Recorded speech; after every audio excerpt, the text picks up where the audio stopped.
CM Pushkar Singh Dhami live आ रहे हैं, क्या कुछ कह रहे, चलिए आपको सुनाते हैं। माता पिता की आशीर्वाद से, सभी सहयोगियों के, बुजुर्गों के, सबकी सद्भावनाओं से आपको अवसर मिला है, उसकी मैं आप सबको बहुत बधाई देता हूं, शुभकामनाएं देता हूं। और मैंने कहा कि आज जो मुख्य सेवक सदन में जो पहली बार आए हैं और जो पहले भी आ चुके हैं, उनका भी यहाँ पर आने के लिए, यहाँ पधारने पर मैं अपनी तरफ से आप सभी का स्वागत करता हूँ। इसके साथ ही मैं उन 16 बहनों को बधाई और शुभकामनाएं देता हूँ जिन्हें परिवहन विभाग द्वारा निःशुल्क ड्राइविंग लाइसेंस परीक्षण दिलाने के उपरांत आज लाइसेंस देकर उन्हें एक तरह से स्वावलंबी बनाने की दिशा में प्रेरित किया गया है, अग्रसर किया गया है। आत्मनिर्भर बनाने की दिशा में वो आगे बढ़े हैं। और आज जिन चालकों, परिचालकों व सहायक लेखाकारों को जिनको नियुक्ति पत्र मिले हैं, मैं उनसे यही कहना चाहूँगा कि कड़ी मेहनत से, लगन से आपको जो नया ये दायित्व मिला है, उस दायित्वों के कर्तव्यों का निर्वहन करें, क्योंकि सच्ची लगन और कड़ी मेहनत और ध्येय मानकर जीवन का ये आपका ध्येय होना चाहिए कि सतत रूप से मुझे सेवा में लगना है।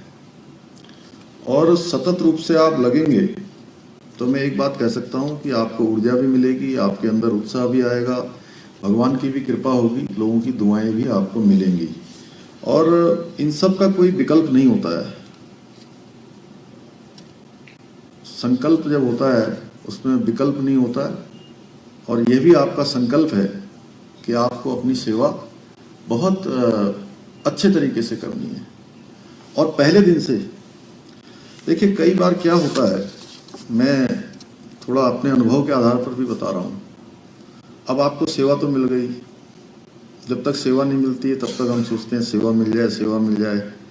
और सेवा मिलने के बाद थोड़ा सा हम कुछ दिनों तक तो रहते हैं अनुशासन में, नया नया अच्छा काम करना है, करना है, वो करना है।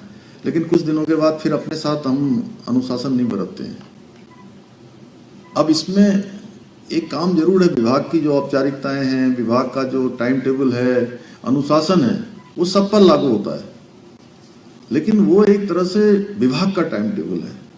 आपको अपना टाइम टेबल अपने पर एप्लीकेबल करना है, अपना स्व अनुशासन बनाना है, मन से, मस्तिष्क से, विचार से, आत्मा से, हर तरीके से, काम से।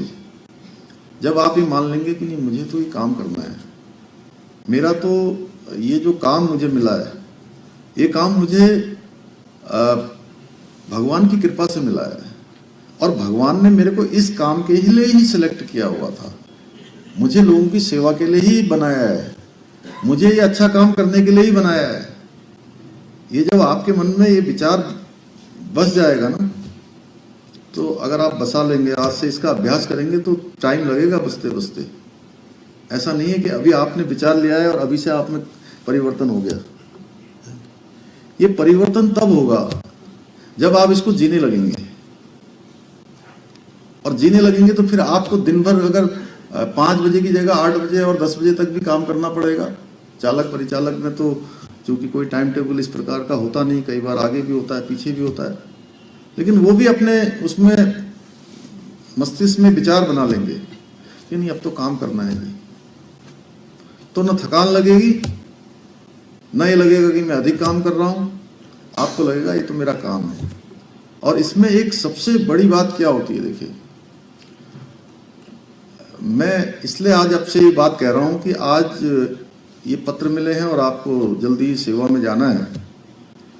हम सब देखिए, सूर्य भगवान जब आते हैं, सूर्योदय होता है, तब हमारे सारे काम शुरू होते हैं। मंदिरों में घंटे बजने लगते हैं, गाड़ियां चलने लगती हैं, कारखाने, उद्योग, पूजा पाठ, दिनचर्या, सब काम सूर्य के आने से होते हैं। और जब शाम को सूर्यास्त हो जाता है तो फिर अंधेरा हो जाता है, और अंधेरा हो जाता है तो कई बार अंधेरे में कुछ उपद्रवी भी आ जाते हैं, गुंडे भी आ जाते हैं, बदमाश भी आ जाते हैं, घंटे भी बंद हो जाते हैं, मंदिर बंद हो जाते हैं, काम भी कम हो जाते हैं, सड़कें भी सुनसान हो जाती हैं। अब सूर्य के आने से सब काम शुरू होते हैं और सूर्य के जाने से सब बंद हो जाते हैं। लेकिन सूर्य कभी ये नहीं सोचता है कि मेरे आने से दुनिया चल रही है और मेरे जाने से ये पहिया रुक जा रहा है या धीमा पड़ जा रहा है।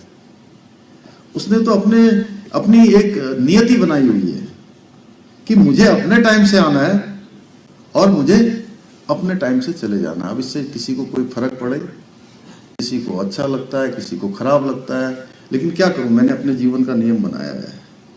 तो हम लोगों को भी पहले दिन से अपने जीवन का नियम बनाना है, बनाएंगे ना। तो मुझे पूरा विश्वास है कि परिवहन सेवा को सुचारू रूप से जारी रखने के लिए जो हमारे चालक हैं, परिचालक हैं, लेखाकार हैं, सभी का दायित्व तो बहुत महत्वपूर्ण है, क्योंकि आप लोग दिन रात जो यात्री हैं उनकी सेवा में लगे रहते हैं। और मुझे बताया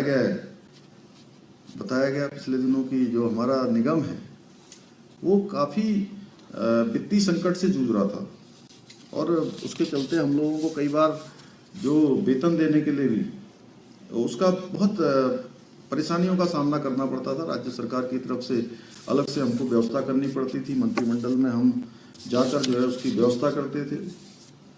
और इसके साथ ही जो हमारे रिटायरमेंट के लोग हैं उनको भी जो उनका भुगतान है कई वर्षों से ऐसे लंबित पड़ा हुआ था। और पिछले वर्ष से जो परिवहन निगम के कर्मचारियों ने निगम के प्रबंधन के प्रयासों को अच्छे कामों से, मेहनत से, परिणाम से, अच्छे प्रबंधन से उससे उभारा है। पिछले साल 29 करोड़ रुपए का मुनाफा हुआ और इस वर्ष लगभग 36 करोड़ के मुनाफे की जो है पूरी हमको उम्मीद है।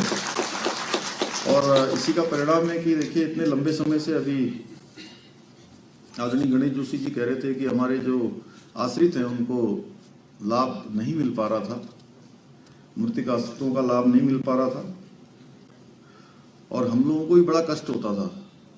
खास तौर से जब मैं टनकपुर जाता था तो बार बार मुझे सब मिल जाते थे और मन में बड़ी दुविधा होती थी। एक दिन हैंकी जी भी थे वहाँ पर, मैंने कहा हैंकी जी इनको अब होना ही चाहिए, और हम लोगों ने तय किया कि इनको लाभ दिया जाएगा, इनको आश्रितों को समायोजित किया जाएगा, उनको सेवा में रखा जाएगा। मैं सभी का धन्यवाद करता हूँ, हमारे सहयोगियों का भी सबका कि, और मैं कह सकता हूँ कि दिवंगत कर्मचारियों को, परिजनों को इस बीच में कितने अधिक वित्तीय संकट का भी उनको सामना करना पड़ा होगा। यह मामला मेरे संज्ञान में भी आने पर मैंने तभी सोचा कि इसका समाधान करेंगे, और हमारे मंत्रिमंडल ने इसको मंजूरी दी।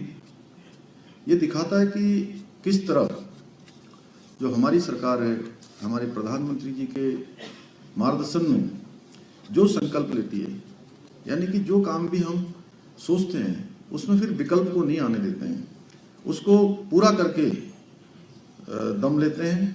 भाइयों बहनों, मैंने जब मुख्य सेवक के रूप में काम करना शुरू किया तब से आप सभी ने महसूस किया होगा कि जो भर्ती प्रक्रियाएं हैं वो उसमें बहुत व्यापक बदलाव हुआ है। कैलेंडर चाहे लोक सेवा आयोग का हो, चाहे UKSSC का हो, दोनों में तेजी से भर्तियां हुई हैं। और इन 2 सालों में, 2.5 सालों में हम देखेंगे तो पिछले कई सालों में जितनी भर्तियां नहीं हो पाई वो भर्तियां इन 2-2.5 सालों में होंगी। एक रिकॉर्ड हुआ है। और भर्ती प्रक्रिया में भी जिस पारदर्शिता और रफ्तार को देख रहे हैं, आप लोग देख रहे होंगे जिस प्रकार से भर्ती प्रक्रियाएं हो रही हैं, साफ सुथरी नियुक्तियां हो रही हैं, वो सरकार के हर काम में दिख रहा है।